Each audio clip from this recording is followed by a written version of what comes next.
And if you look and act differently than us, come on. We are the community of y'all come. Of y'all. You sure you're not from Texas, man?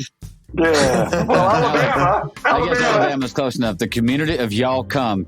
It's not Yahweh, it's y'all come. Western Christianity has spent the last 2,000 years telling everyone they're separated from God. This is Not Church with John and Nat Turney. Well, hello, everybody, and welcome back to another episode of This is Not Church. This is John, and I'm here with my brother, Nat. I would say wave, but we're not doing video for the podcast. But go ahead and wave and say hi. I'll wave. I'm doing the princess wave. Hi. The princess wave. There you go. Well, we are so honored to have just an awesome guest with us today. His name is Alexander John Shaia. I'm going to read you his bio really quick, and then we're just gonna hit the ground running because we got things we want to talk about. So Alexander John Shaia is a thoughtful and poetic man living in the ancient rhymes of his Lebanese and Aramaic heritage. Alexander is a spiritual director, educator, psychologist, and passionate professional speaker traveling internationally, lecturing and leading retreats and workshops. When not on the road, home is a fishing village on the coast of Spain or in the beloved mountains of above Santa Fe, New Mexico.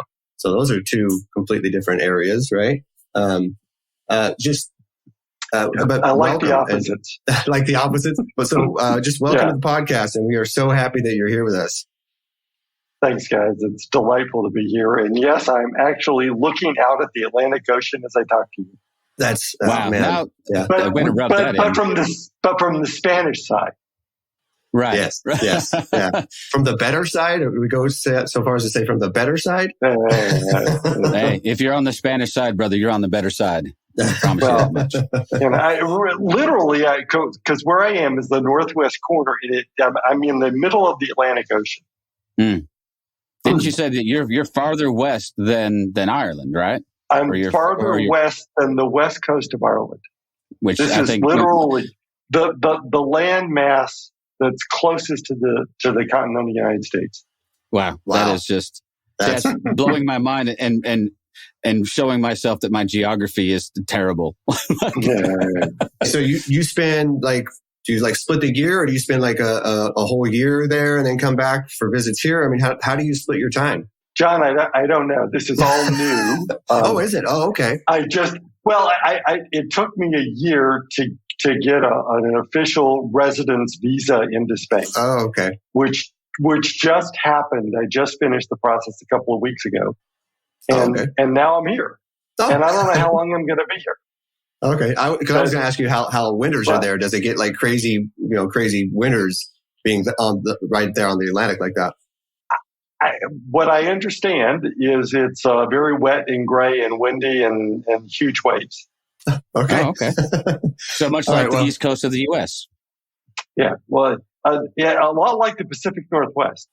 I love the Pacific Northwest. Now you're talking my world. Yeah. I love the Pacific Northwest. Yeah. Well, okay, so that's fun with the geography, but I want to delve into some stuff. So, if we could just start maybe by you giving us a little bit of your kind of your religious upbringing, your background, just so our viewers kind of get that kind of information about you. So I think I'm definitely maybe your first radical Catholic. And we can also tag on an out gay Catholic. But I grew up in Alabama in the difficult days of the 1950s. Okay. My family, my parents were born in Lebanon and came to the States as young children. And so I'm first generation Lebanese immigrant, sort of second generation, maybe emotionally. But growing up in Birmingham, Alabama in the 1950s, the KKK, the word colored in Alabama related to certainly African Americans, but it also related to Lebanese, to Greeks, to some Italians, pretty much anybody with a darker skin tone who came from the southern Mediterranean region, and all Catholics. Of course. So I stood outside my grandmother's house in 1957 after it had been firebombed by the KKK. Wow. And we could go on from there. But my religious upbringing is a form of Catholicism, but it's what we call an Eastern Rite Catholicism. It's the Roman Catholicism that's in Lebanon, which is very different from the Roman Catholicism that most people know about, because we have an unbroken tradition of married clergy. Wow. The head of our church is a patriarch who is co-equal with the Patriarch of Rome, which is known as the Pope, etc. So it's a very small version of the Catholic Church, but very different from what most people think of as Catholicism. Okay. And I grew up with the language at church on Sunday being Aramaic. And Aramaic was a language that we had to learn to participate in worship. And then so much of the liturgy I grew up with was about chanting and smells and bells and all that sensory experience. It was not so much reason or word driven, which is very different from probably most of the people you have on the show. Yeah. Yeah. I'll be honest and tell you that I have no idea. I've never heard of that all sounds very, very new to me, which actually makes me super happy because I like to hear about new things. And I starting about 10 years ago, I really dove into a very ecumenical sort of theology, if that makes sense. And so realized that a lot of my understandings of any faith traditions outside my own, I was super ignorant about and super bigoted about. We had it right and everybody else was wrong. So I love to see that that's changing in me, and I get to see all of these different vantage points. So what you're speaking of there, just resonates with me. Very, very cool. So how does that work? How does that function? I guess if you are not technically tied to the Roman Church, then you said that the head of the church is co-equal. Do y'all recognize the authority of the Pope at all, or is he just yet like another patriarch that sort of? Yeah, he's the chair of the board. Okay. Yeah. Okay. So in Roman Catholicism, there are 13 traditions. Each tradition is headed by a patriarch, and the Pope is the patriarch of the West. But there are 12 other patriarchs, and the Pope can't call my patriarch and tell him what to do. He can call him up and say, "I've got a concern about what's happening. Let's talk." But this idea of a monolithic Roman Church with the Pope as the ultimate head over the entire body is not accurate. And it's not accurate to say that Roman Catholicism has no married clergy. All 12 of the 13 traditions have always had married clergy. It's only the Western tradition which hasn't had a tradition of married clergy, and we could go on and on and on about that. But but all of the problems that has caused as well. It's growing up in Alabama as a Catholic, and then as this weird Eastern tradition Catholic that the rest of the Catholics didn't understand, and then discovering that I was gay, and all of this is just I feel like a minority of a minority of a minority. But I've got this perspective which I love because it stands a little bit outside of what everybody thinks is true. And it definitely does. It people have their preconceived notions, and you get to blow them all out of the water and go, well, actually, it's not quite like that. So, wow, what a great perspective, though. Francis is the first Roman Pope who understands the other 12 traditions. John Paul didn't, and Benedict didn't. But Francis did, and I could go on and on about that. But Francis is the first one who understands that he's not the monolithic head of this whole thing. Well, the sad part is, and I'm going to have to show my ignorance now, is this. I didn't know any of that, none of that. This is all. I'm hearing all of this for the first time. I'm 51 years old, and I'm hearing this for the first time in my life. We'll forgive you for being a young one. Yeah. It's just because you're so young, John. It's just, it's Nat and I, we come at this from different points of view. My point of view is from outside the church looking in, from someone who was in the church for a while and then left. But it saddens me how ignorant most people in the Christian faith are about any kind of tradition outside of their own tradition. It's not only, it's depressing, first of all. Yeah. It's sad. And how are we ever going to get to a point where we can get along if we're not even willing to take the time to learn about these other traditions that have been around probably longer than ours? This idea that we have this great tradition of this, this Protestant Reformed whatever bullshit. And then we come to find out these other religions are way more ancient than ours and been around a lot longer than ours. I went on I'm not sure if you're familiar with what a walk to Emmaus is. Within the Catholic Church, they would call it Cursillo. It's almost the same thing, right? Yeah. So about 2008, I go on this retreat. I sort of dragged kicking and screaming into this thing because I didn't want to. But so I'm a dyed-in-the-wool Protestant charismatic, non-denominational guy, right?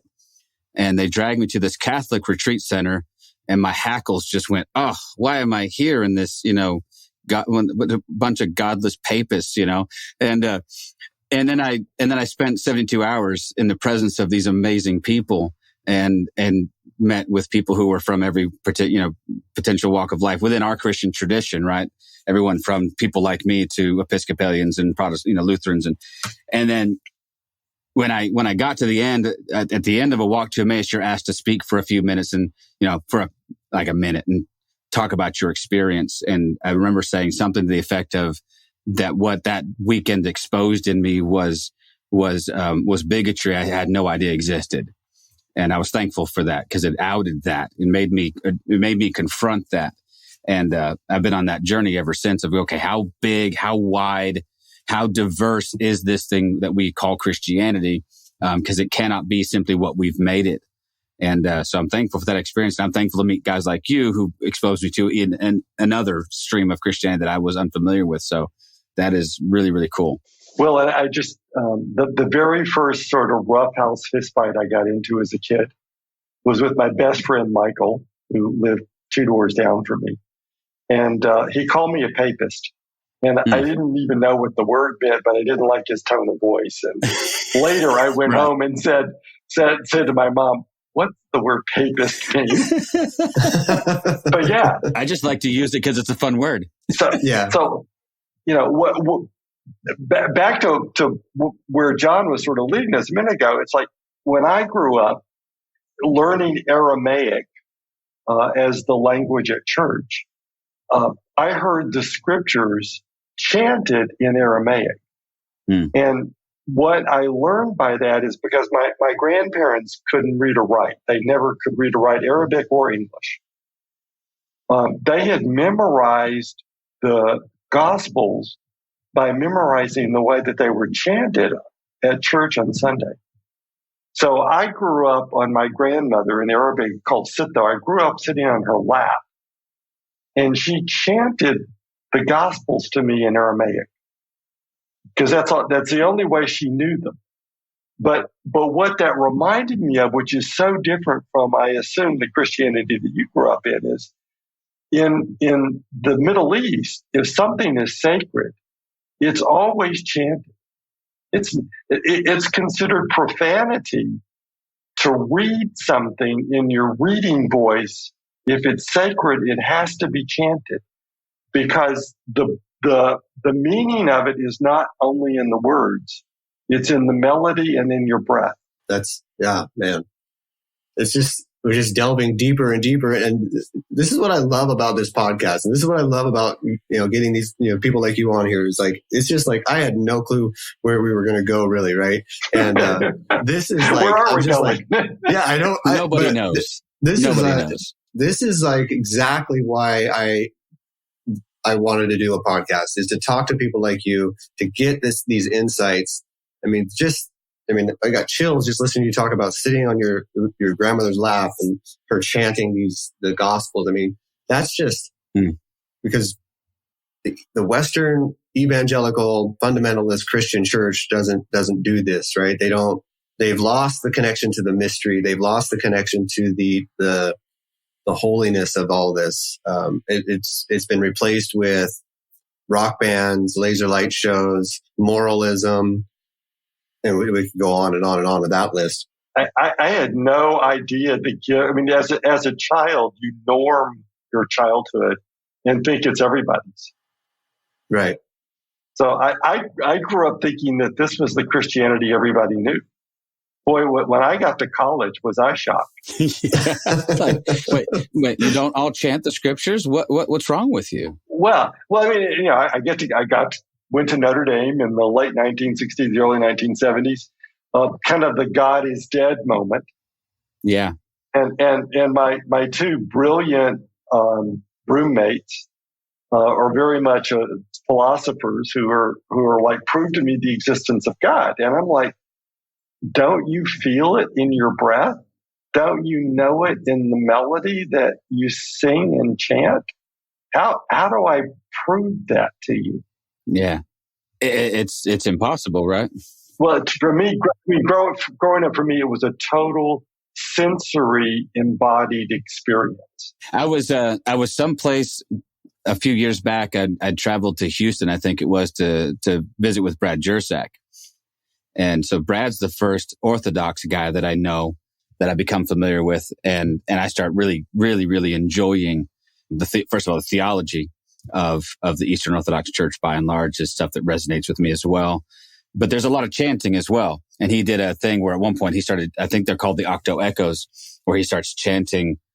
And it was just, I told him later, I'm like, I'm sitting on the edge of my seat listening to him chant about the victory of Christ, about how he's plundered Hades, about how he's robbed the strong man and he's come out, so the whole notion of atonement within the Orthodox Church, and I'm certain within probably your stream of Catholicism, is so victorious and triumphant. It's not that God beat the hell out of Jesus to pay some, weird price for sin. It was that Jesus defeated death from the inside out. Right? I mean, it's just utter victory. It's not atonement. It's theosis. Yeah, it's exactly. That we are born in, we're created in the image of God, that we gradually, our whole lives, come to understand who we are. And coming to understand who I am, my authentic self, is my connection to divinity. Yeah. And that's always an ongoing process. There's no goal line. There's no, right. I've made it. It's just, you just keep going deeper. But the whole sense of, where does this phrase, the Kyrie eleison, the Lord have mercy, Christ have mercy, where does that come from? It was the chant of the Greek soldier returning to Sparta in victory. Mm. Their chant, the Kyrie eleison, is to the king victory, which the soldiers would chant, and the people in the village would wait to hear to announce that they were coming back victorious in battle. The first 500 years of Christianity, when do we chant that? We chant that at the beginning of Sunday worship, when we stand up and recognize that we need to be more. And we don't do it in the sense of, I'm coming here to confess my sins. We do it in recognizing my vulnerabilities. I give the victory to Christ. Wow. That's theosis. Let me ask you this then. So, because you've pushed back a little bit on atonement, and I'm happy for that. Let's talk about that for a second, because atonement for me implies that something is broken that needs to be fixed. And that to me has been what religion has pulled down over our eyes for 2,000 plus years, is the lie that something was fundamentally broken versus whatever theosis is. And let's draw that line of distinction between a religious concept of atonement, something that was broken that had to be fixed, and theosis. So, and I just want to, it's not that I want to, I want to sharpen up for me what you just said, in the sense that, to me, the first 6 centuries of Christianity are primarily an understanding of Jesus the Christ through the lens of theosis. You've got theosis reaching its apex and beginning to go down as atonement begins to come up. But the first 4 centuries of Christianity are not atonement whatsoever. They are totally theosis, and it's why all of our recent scholars don't know how to understand the early church, because they're looking back through the lens of atonement at something which wasn't atonement at all. The first 4, it's like I can't wait for Brad's new book about Irenaeus, because Irenaeus is my great hero. It's going to be amazing. Because Irenaeus is telling us that the foundation of the choice of gospel text is the journey of transformation. Which is theosis. We're always on the journey to understand who we have already been made in the image of. Wow. So an awareness of that is, that's kind of where like a Richard Rohr for me comes into play, right? Where he talks about, listen, we're not chasing the presence of God. God is always present. What we need, what we lack is awareness, right? So this whole theosis process is us coming into an awareness of who we really are, the connection that we already have to the divine, and not jumping through, hoops and running whatever obstacle course has been set for us to somehow reconnect with something we were never actually disconnected from in the first place. Am I saying that right, you think? Absolutely. And I would take it a step further and put it back in the language. You can't go take Jesus anywhere. Yeah. True. Jesus the Christ is in every grain of soil of the cosmos. Yes. So you can go somewhere and begin to evoke the experience of the Christ, which is already there. So sort of, but there's nowhere. Come to understand it, come to appreciate it in a new way. No, I like it. If you go somewhere to take Jesus there, what you're doing is you're disrespecting the Jesus which has already always been there since the first moment of creation. Yeah. Oh my gosh. How arrogant of you. How arrogant is that to walk around and go, hey, let me bring you the real Jesus because you haven't had the real one yet. Oh, yeah. Wow. We've talked about that. The whole idea of again, I feel like I bash the Western church a lot. And I don't think they're the only ones that have done this, but this notion of colonizing, right? And going into an area they're heathens, they're uneducated. It was Felicia Merle, right? It was like, hey, do you realize that you guys came to Africa to teach us about God and Jesus has been here longer than he was in the Americas. It's like, do you understand how hypocritical you're being right now, trying to introduce us to a Jesus we've known longer than you've known? Yeah. Absolutely. Absolutely. Yeah, the Ethiopian church is how old? I mean... Oh, yeah. Yeah. So, yeah. So with this idea of, not having atonement as the basis of your faith, and this idea that you're just coming into the awareness of who you've always been, right? That you've always been this oneness with God and with the Christ. I'm just gonna jump right into another topic and say, okay, so at some point you came out as gay, and was this, from my faith or tradition, that would be something you would be like, hell no, that you don't want to do that. Because there's nothing in this faith tradition that says that's an okay step to take. But coming from this idea of this connection with the divine, and that you are complete as you are, was that an easier step for you, or was it still? I mean, I'm sure the time, the era, and where you were living didn't make it easy. But did your faith background make it any easier? Yes, on 2 accounts. One is high school in the late 1960s in Birmingham, Alabama was my definition of hell. Oh, yeah. I think we were 230 people in my senior high school class, and there were 2 of us that were questioning the Vietnam War. Wow. It was Birmingham, Alabama, late 1960s. I get to Notre Dame, and for the first time, I took a real easy, deep breath, and I came out in my theology class. Oh, wow. I wrote our professor had assigned us a series of great books to read. Somehow in that, I wrote a paper or a theological expression of homoeroticism and got this lovely note back from him about what a beautiful exploration that was, and keep going. And you know what my office hours, if you ever want to come and talk to me, which I never did. But the next theology class I took was from an Episcopal priest. And I did go and talk to him, and he was the first person I said that I was gay, and just it was like, great, beautiful, wonderful, keep going. So I just had the most incredible step once I left Alabama. But in Alabama, I have to say it was a pretty difficult time of trying to figure out who I was in high school because there were so many pressures to conform. Oh yeah, I mean, like you said, you had the racial bigotry. I'm assuming you knew what your fellow classmates would think of anyone who came out as gay. Absolutely, high school is brutal anyway. Anyway, yeah. Ugh. No, I mean it was. Yeah, I mean this is like pre-Stonewall. Yeah.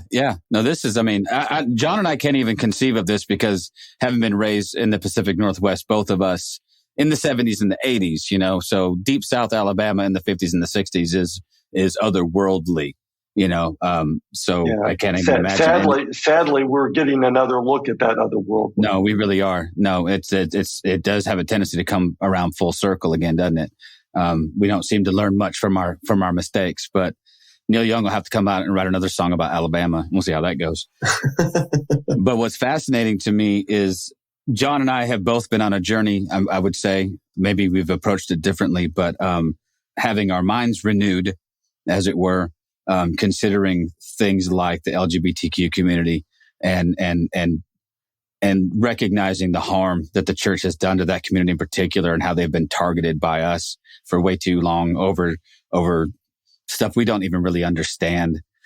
And so to have people like you on who help us understand that perspective better, to help us love one another better and create a more inclusive, open space. There's got to be more places where people can be who they are, man, and not think that they're going to suffer the retribution of some religious, cult almost that says, no, that's not right. So for that, I appreciate having you on for many, many other reasons. But well, I just want to say, because I understand the pain of so many of my Christian brothers and sisters. Yeah. And all the variations of gender.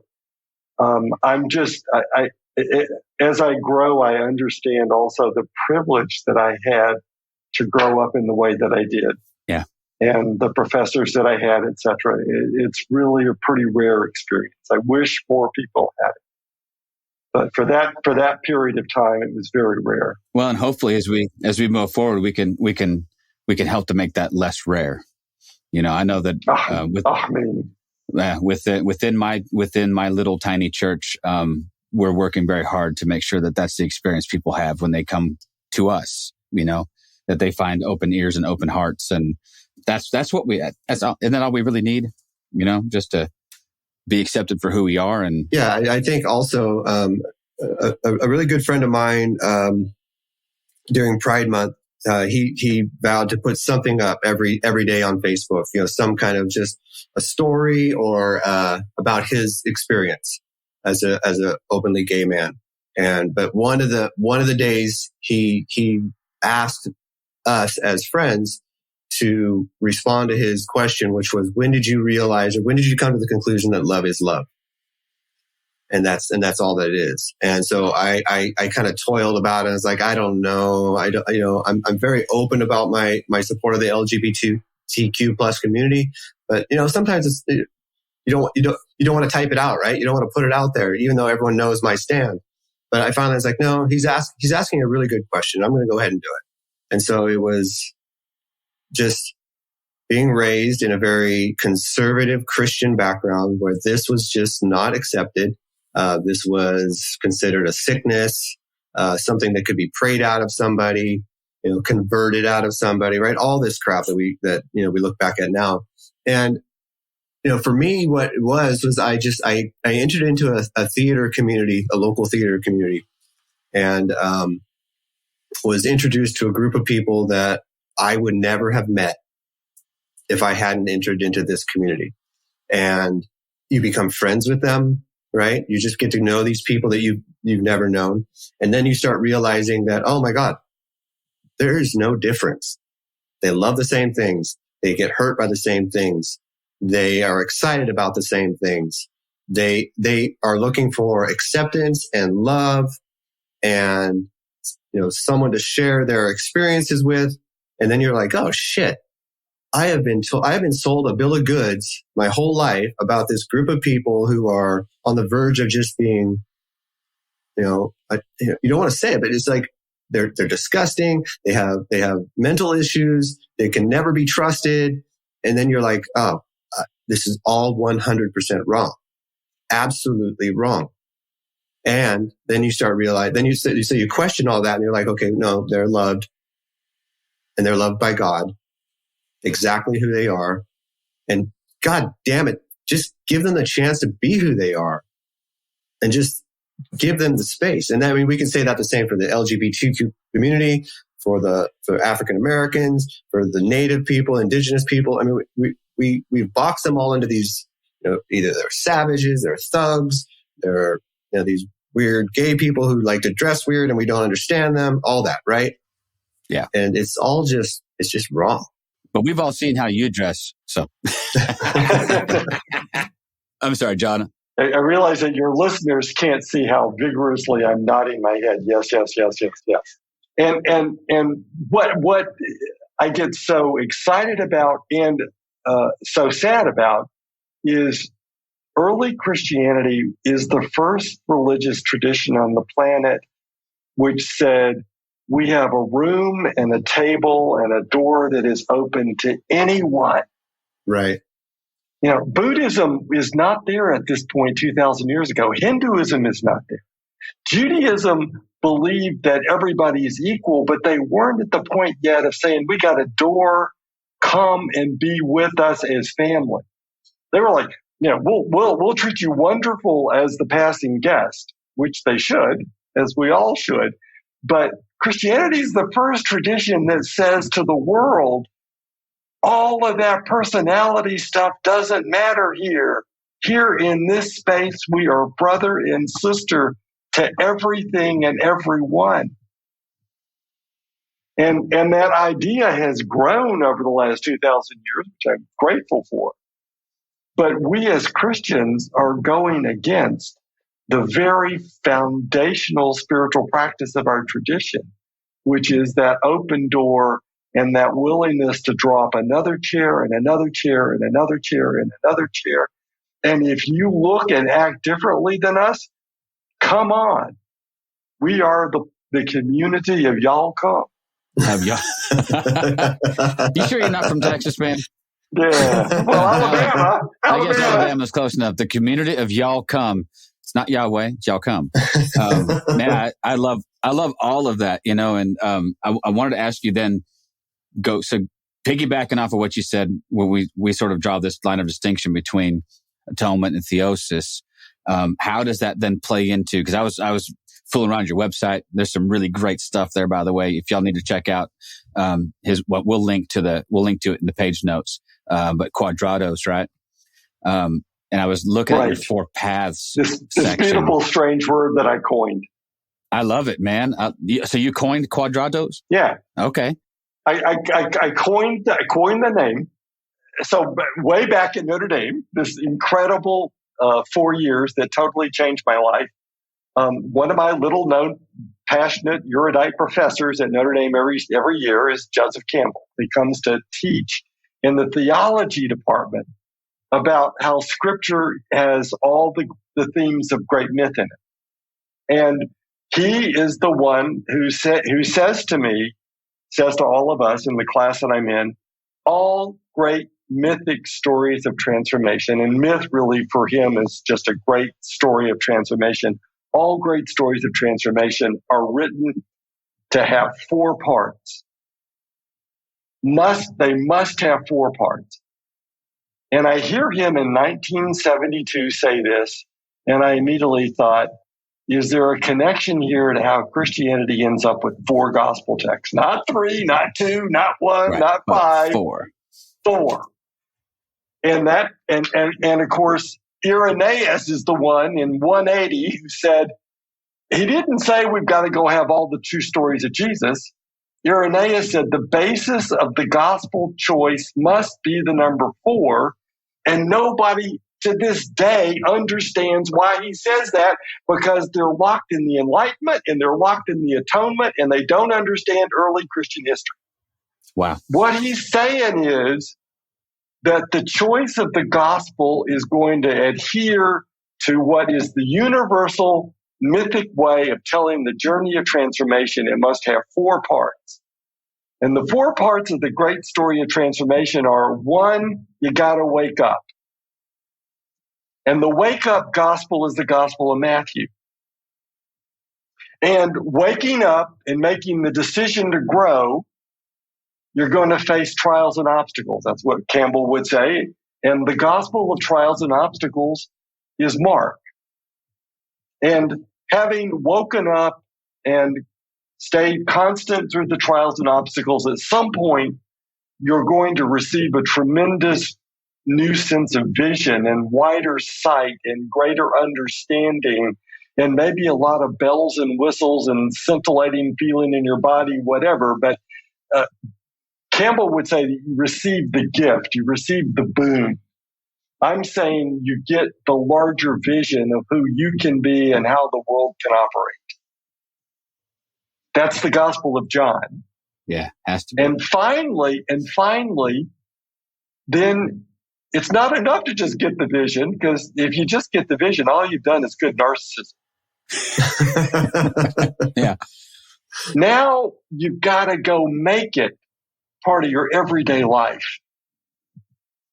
And you've got to go serve the vision as you serve your own growth and transformation to become a person of greater love and greater justice, et cetera, et cetera. And that's the Gospel of Luke Acts. And my major work, which I call Radical Transformation, and or the paperback version is Heart and Mind, shows how the Gospel of Matthew, everything that organizes the Gospel of Matthew is the teachings of Jesus about how you wake up. Is it predicated on history? Yes, but it's not about telling us history. It's about telling us spiritual practice. Everything in that gospel, from the first word to the last, is about what it takes in us to wake up. And everything that we call the Gospel of Mark is about the spiritual practices that we accept when we're in times of tremendous trial and obstacle. I might even use the word suffering. Catholics love the word suffering. Presbyterians prefer trials and obstacles. But whatever your word is, you can't go from wake up to vision. Right. Whether it's 5 minutes or 5 months or 5 years, you've got to go through a time of shedding what you thought you knew. And that shedding is really difficult for us, especially in our culture today, which is about you got to know something. And here I'm saying you got to unknow something. Yeah. Yeah. And then comes the new vision. Once you clear it out enough, you get the new vision. But the new vision is just a blueprint, and it can end up just being pie in the sky, unless you do the fourth path, which is take that vision and sweat it out in trial and error to make it some part of your everyday reality and the everyday reality of your family, your community, your whoever. And Irenaeus knew this. Irenaeus knew that we had to have the gospel that was not going to be the history of Jesus alone, but was going to be the history of Jesus as your internal walk of transformation. I'm actually listening to you and I'm furiously taking notes because all of this is just unbelievably cool to me. And so I'm writing down stuff as you're talking. I'm like, okay, I feel like I'm in class and except I'm interested. Yeah, no, it's great. In fact, I'm gonna look up Joseph Campbell and see what he's got to say. But let me ask you this real quick. So then, do you take this 4 paths approach, and do you incorporate this somehow in your Camino experience? Is there any, or am I just inventing something that maybe you should do? So, no. Well, first of all, in the Camino, and I don't use the word lead, I use the word mentor. And there are a maximum of 8 pilgrims, minimum of 6, maximum of 8. And it's 60 days. And in these 60 days, we have a series of retreat days, interspersed. And this is, I use this not only to walk the pilgrimage, but also to help people understand the 4 paths and how the 4 paths are constantly ongoing in your life. So it's both a Camino, the one with me, it's both a Camino in the way that it may be for many people, but also with the added element of teaching people how to frame Quadratus as a metaphor for their ongoing journey of transformation. Well, I'm gonna nerd out for just a second, and correct me if I'm wrong. So I'm gonna ask you one simple question, because Joseph Campbell is the same person who writes about the hero's journey, correct? Correct. Within myth. So correct. George Lucas basically steals from Joseph Campbell, correct? Well, no, I mean, Lucas went to Joseph Campbell. And Joseph Campbell was available on set, helping them to do the Star Wars. So Star Wars, Matrix, there's so many movies. All these people went to Campbell and said, teach us how to tell the great story of transformation in a new way. So what I find interesting is we always hear about Lucas and Campbell with the hero's journey part, but we don't hear about these 4 paths, right? And I'm hearing more of that in the Star Wars saga, at least the original trilogy, than I am. I get the hero's journey. That's an easy connection with that series. But these 4 paths are absolutely what Luke Skywalker's going through as he's coming into who he is supposed to be, right? And I don't want to nerd out on this too long, but it's just as you're talking, I'm like, this is quite literally the Star Wars story. This is Luke Skywalker's journey from denying who he is to acceptance of who he is, right? Totally. And I mean, you can read Campbell and you can get lost in the forest, right? Because he lays out 17 steps in quote unquote the hero's journey. But when you understand those 17 steps are grouped under these 4 pathways. Yeah. So, there's nothing magical about 4. Teresa of Avila gives us exactly the same journey in 7 castles. And Campbell lays it out in 17 steps. But when you listen to him, he always brings you back to these 4 categories under which the 17 steps move. And Campbell will say, if a story doesn't take you through all 4 of these elements, it'll be a fad story. It'll last a short while in the culture, but the culture won't grab onto it because it instinctively knows something's missing. That is so interesting. It reminds me somewhat of, I'm not sure if you're familiar with the work of René Girard, but similarly, he comes to the Bible in a backwards way as a literature professor. And when he starts to notice and recognize that all great pieces of literature have these same common elements, right? This is where he develops mimetic theory, is all of these great pieces of literature, they all have this same, this idea of rivalry and, the conflict that inevitably comes, right? This sort of triangulation of desire and all this stuff comes. And then what he noticed in Scripture was that in Scripture, what turned it around for him, I think, was that he saw in Scripture that the model that had been predicated, everything else had been predicated upon, that Scripture breaks that mold to some degree, where the voice of the victim does not get squashed. the voice of the victim actually gets elevated to some extent. We don't just, the blood of Abel cries out from the ground. Right. Where normally those who are vanquished are plowed under and forgotten. And scripture tells this different story, and that kind of got his attention. So, but I love that literature and great myth and all of this stuff, because C.S. Lewis, talks about myth as well. And I want to come in behind that or underneath that to say, Irenaeus in the 2nd century talking about the gospel's got to be for what Christianity is doing requires that they have a disciplined process of transformation. Right. It's all well and good to say to the world, we've got a door and a table, come be with us. But how long is it when all that world's diversity is sitting at the table when you want to kill each other? When It's like, God, those people from the South, they just talk so slow. And the East, they're so uppity. And those slaves, when was the last time they had a bath? And then we're going to talk about budgets on top of that. And literally, Christianity was a process which didn't just baptize people into knowing Jesus the Christ. It was a process to teach us how to live with the world's diversity as brother and sister. Right. And to do that, they outlined this journey of transformation, which the gospel becomes the story of. Right. But have you noticed that when we talk anymore about discipleship or training in that way, that we have flipped the script completely on what we mean by that? And so now the modern church's idea of discipleship is to train you how to be a more moral person. How to train you how to be more separate from the world and keep yourself at a distance. We've abandoned the project of how do we love one another better. How for you to be your authentic, unique self, step one.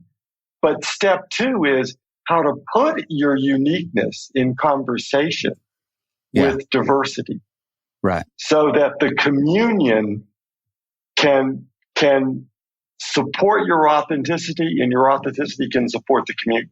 How do we we have to learn how to make room for other people's authenticity, right? So I'm allowed to be myself, but I haven't figured out how to let you be yourself. And so everything we've done has been inculcated with this idea of like cramming everyone into a cookie cutter, right? So. Right.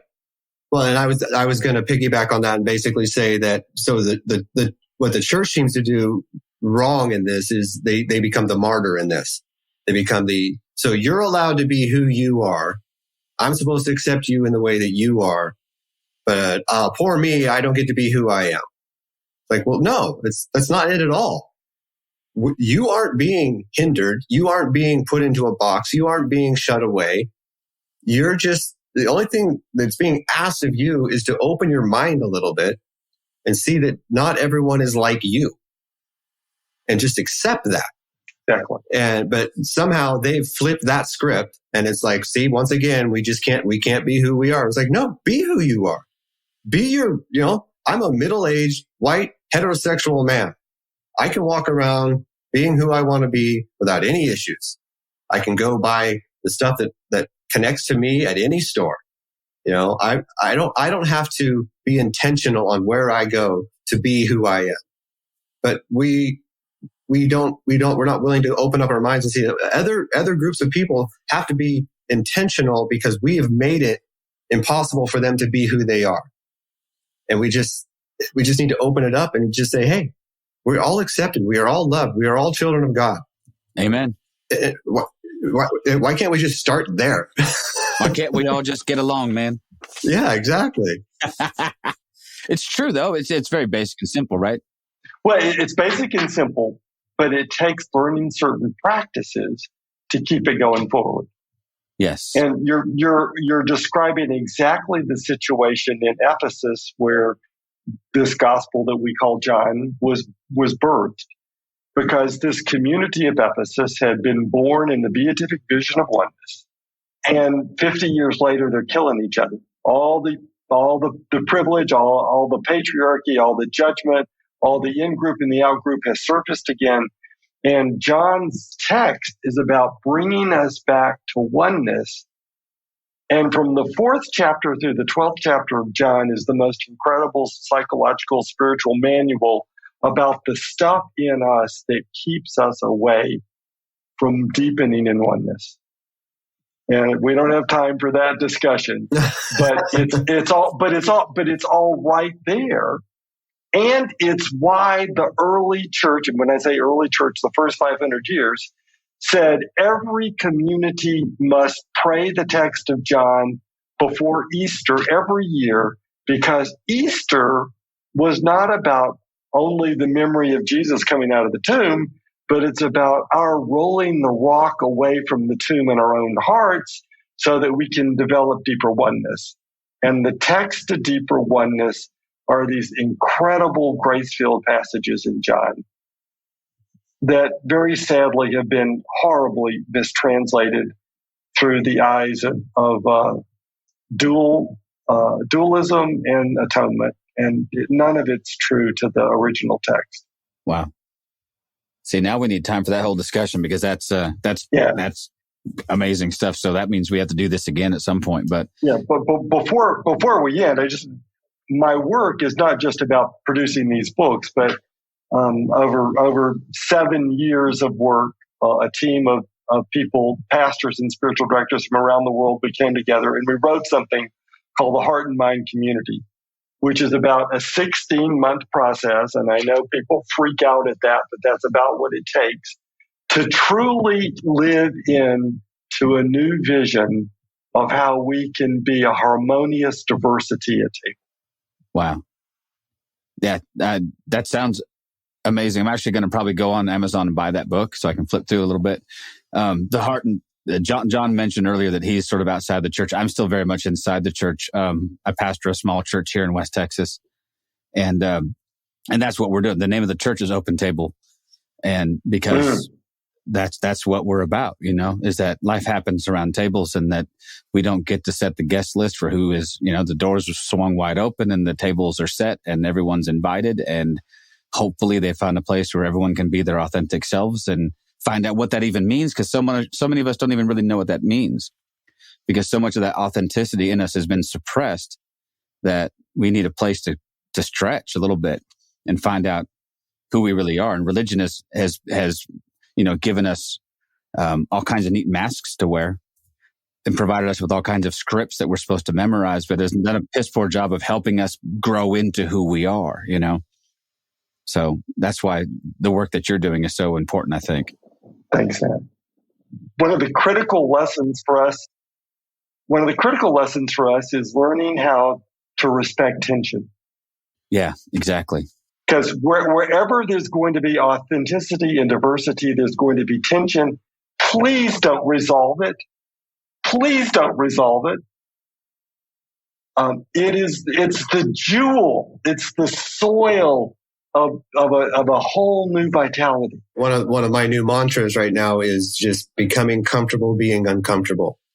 Because if I'm not willing to get uncomfortable and get into the mess of other people's journeys, then I'm sorry, I'm going to swear here for a second, but what the fuck are we doing?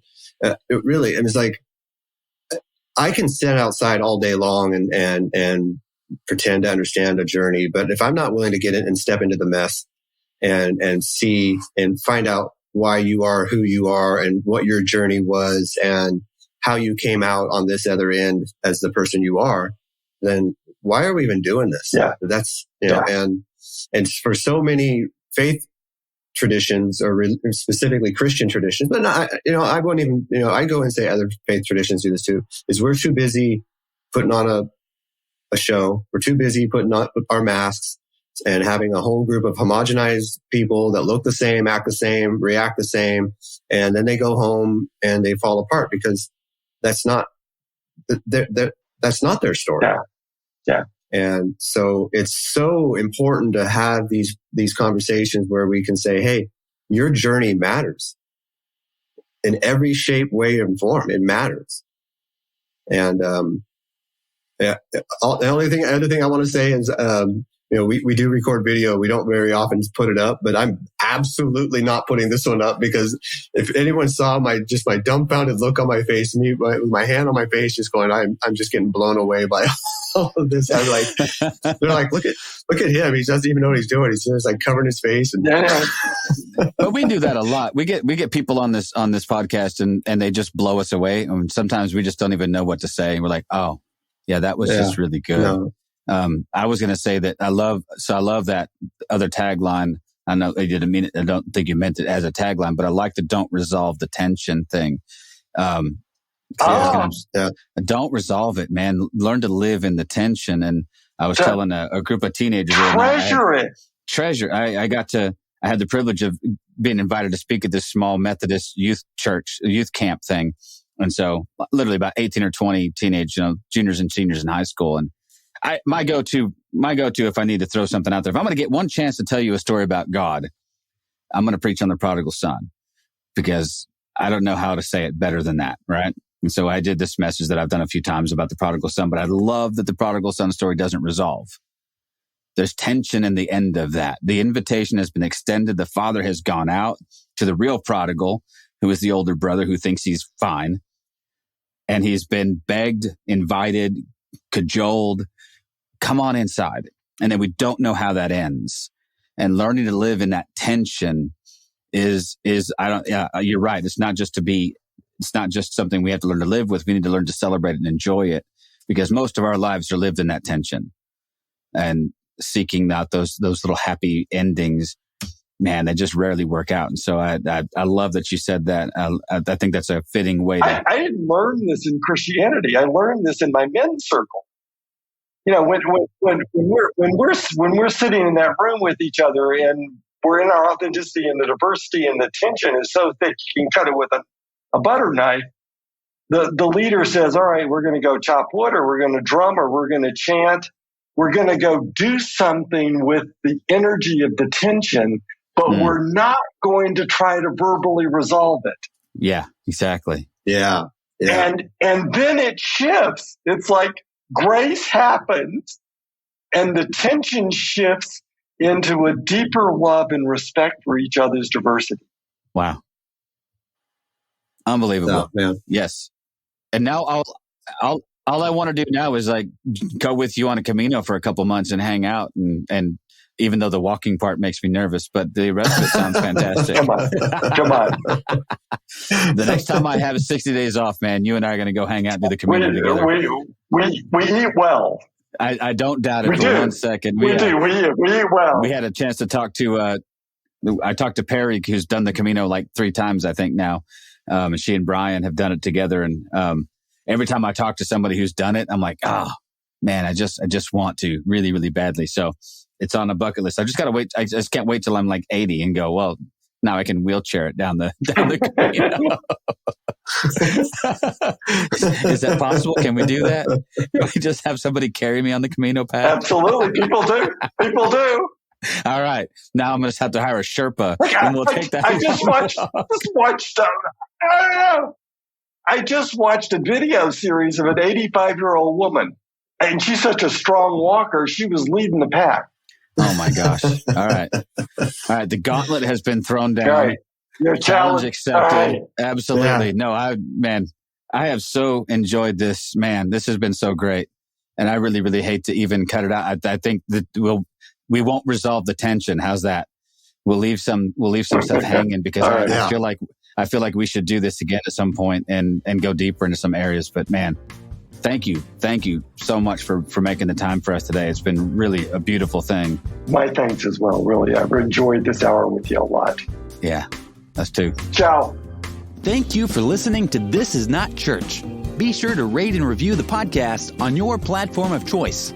If you would like to partner with us, visit patreon.com/thisisnotchurch, where you will receive exclusive content such as early access to episodes, videos of upcoming episodes, and live Q&A sessions. Be sure to check out our Facebook group or follow us on Twitter and Instagram. All the links are in the show notes. We'll be back soon with another episode.